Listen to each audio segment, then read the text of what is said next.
КСИР придумал новую методику давления на международную общественность, на коллективный злобный Запад. И методы такие, как звучат, например, в России, просто аналогии напрямую у меня рисуются в голове.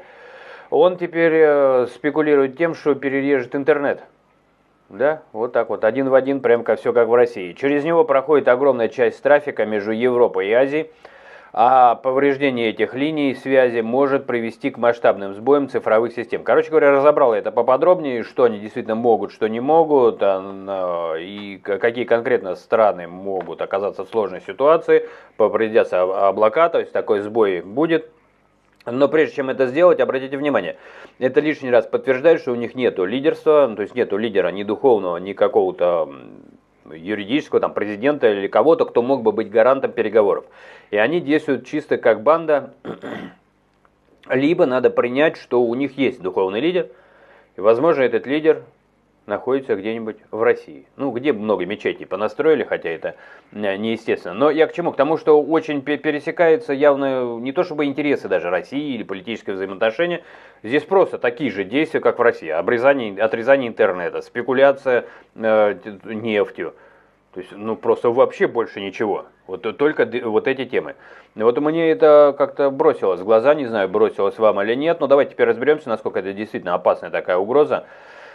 Ормузский пролив — это не только нефть, по дну там проложено больше десятка подводных оптоволоконных кабелей, которые соединяют Европу, Азию, Ближний Восток. Через них идет значительная часть цифрового трафика между континентами.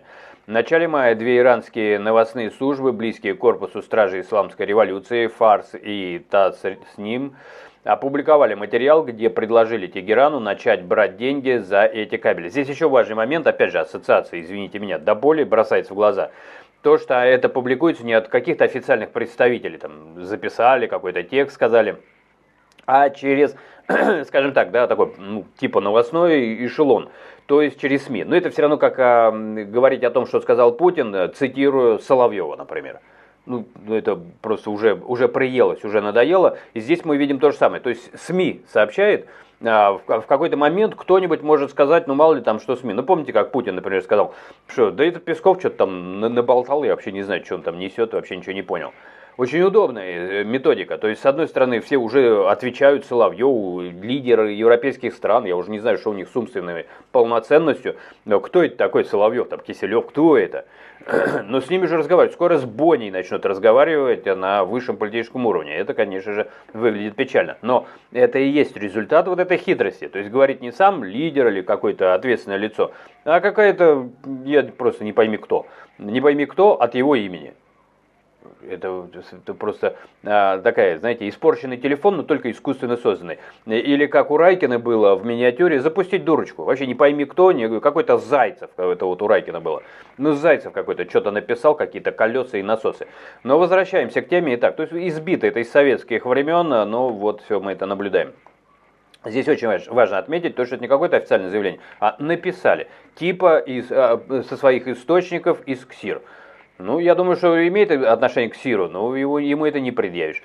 Тем не менее, итак, депутат иранского парламента Мустафа Тахери все-таки оценил это, что такие сборы могли бы приносить стране до 15 миллиардов долларов в год. То есть, вот, если ему вдруг начнут платить на это их предложение, ну, хорошо соберут.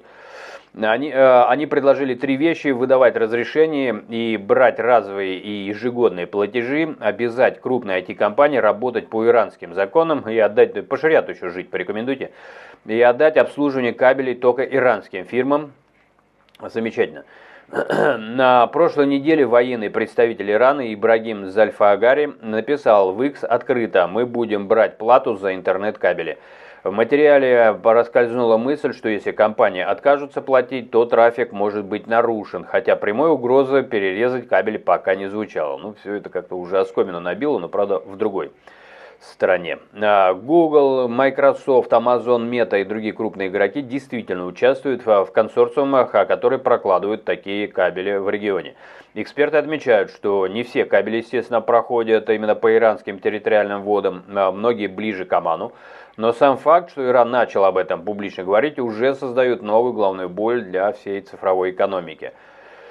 Теперь давайте попробуем понять, кому это помешает, по кому это конкретно ударит, по каким материкам, по каким странам и насколько это увесисто, насколько болезненно. Итак, Иран действительно может перекроет или повредит кабели. Первым и сильнее всех пострадают страны Персидского залива. Это те, по кому он стрелял дронами. У него конфликт с США и Израилем, но он бьет по Арабским Эмиратам, Саудовской Аравии, то есть вообще это странновато. Кстати, только что тут Дуров высказывался, опять пост он сделал о том, что вот, мол, опять что-то много стало народу в Арабских Эмиратах. Вот так как полезно было, когда дроны били, это всех спугнуло, когда там праздные болтаются. Ну, довольно странный и умственно неполноценный, на мой взгляд, пост, но тем не менее, если ему перережут интернет, как же он там будет себя чувствовать? Ну, я думаю, нормально он себя будет чувствовать, бог знает, кто там на самом деле занимается телеграммом, но, ну, он такой, он больше, да, вывеска. Не он его, как говорится, создавал, не он в семье математик. Тем не менее. Итак, Арабские Эмираты пострадают, Саудовская Аравия, Катар, Кувейт, Бахрейн и Оман. Это их основной путь в глобальный интернет, банки, биржи, облачные сервисы, естественно. Сильно ударит по Индии, у нее огромный объем трафика идет через именно этот коридор, под угрозой будет вся IT-индустрия, аутсортинг.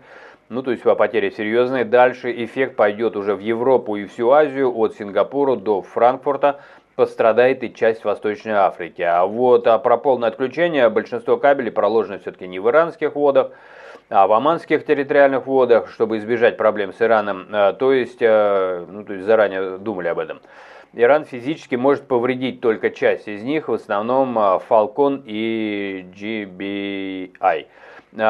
Полностью перерезать весь интернет у него технически не выйдет, трафик можно быстро перекинуть на другие мировые кабели, но задержки, рост пинга и проблемы с облаками будут серьезными, особенно у компаний, которые держат свои дата-центры в AI и в Эмиратах и Саудовской Аравии. Привет Паше Дурову, который ржал над тем, что там люди погибли, он такой ржет, угорает, ну больной какой-то, на мой взгляд. Хотя поднимает вопросы важные, но я такие вещи называю малаховщиной. То есть увести внимание от, не знаю, от Илона Маска, откусить чуть-чуть внимание в свою сторону. Ну, как многие блогеры делают, но для миллионера это выглядит, или миллиардера, кто там, Паша Дуров, но он все время цепляется к Илону Маску. То есть он все время ему подхихикивает, подхлопывает, прям про него миниатюры можно юмористические делать про прихлебательство. Ну, впрочем, ладно, это уже мое мнение, свое можете писать. Ситуация такая, что очередная форма спекуляции, то есть с нефтью не очень выходит, Трамп за ноздри держит этих деятелей. Трамп, похоже, знает, что нету там никакого гаранта переговоров, то есть там невозможно вести переговоры. Почему? Потому что нету того, кто их будет гарантировать. Бумажки это бумажки, нужен конкретный лидер, в которого верят люди, который что-то скажет, и он не сможет изменить свое слово завтра.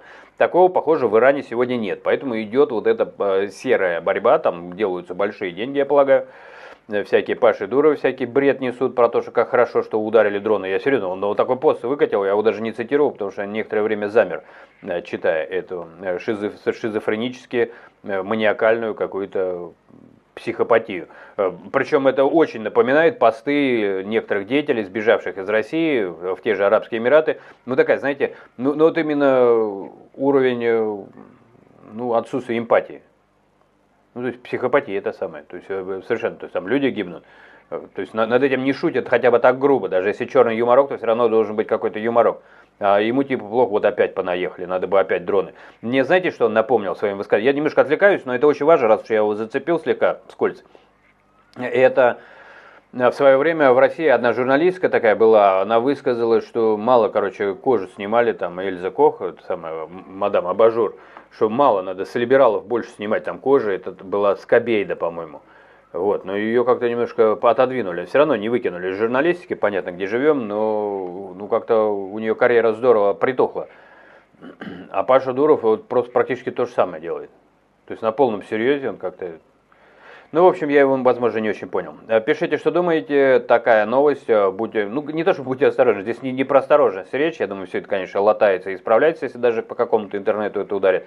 Здесь вывод, очередной факт, который меня, например, убеждает и утверждает еще больше моей убежденности в том, что нету никаких Хаминеев. Кончились Хименеи. Вот на что это все указывает. Сейчас его кто-то заменяет, возможно, из других каких-то стран, не знаю из каких,